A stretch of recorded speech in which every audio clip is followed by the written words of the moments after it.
બટાકાના અને કાંદા કયો, ડુંગળી કયો, એમને આખા ભરસું મરચા. તો મિત્રો ચાલો આજે ભજીયા બનાવી લઈએ.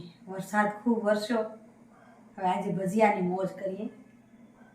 શું કહે તમે, દેશી ભજીયા કહેશો, કચ્છી ભજીયા કહેશો? ભજીયા તો ઓલરાઉન્ડર હોય, બધી જગ્યાએ ખવાતા હોય.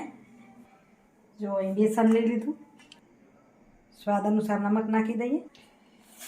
બેસનની કોઈ પણ વસ્તુ બનાવીને એમાં અજમો એટલો જ જરૂરી છે, કારણ કે પચવામાં પણ એટલો સારો અને ટેસ્ટમાં પણ બેસન સાથે હંમેશા સારો લાગે. અજમો જરૂર નાખવો જોઈએ. સેજ કેટલા ફૂલ સોડા નાખું છું, તીખા મરચાં નાખીશ, કાંઈ મિક્સ કરી લઈએ. પણ પહેલાં કાંદા નાખી દઈએ છીએ, થોડી ટાઈપના બનાવશું. થોડું પાણી નાખશું, બધું પાણીની જરૂર નહીં પડે આમાં, પણ જોઈશે તો નાખતા આવશું. અને કડક જ જોઈશે એવું બનાવવું છે આજે. બધા ઊંચા આવી ગયા તો થોડાક પલટાવી લઈએ. ઠંડી મોસમમાં કાંદાના ભજીયા મોજ આવી જાય.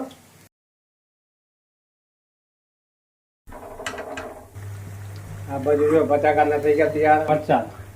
મરચાના બે ચીડિયા કર્યા છે ને, એમાં વચ્ચે આમ હાથ મારી દઉં.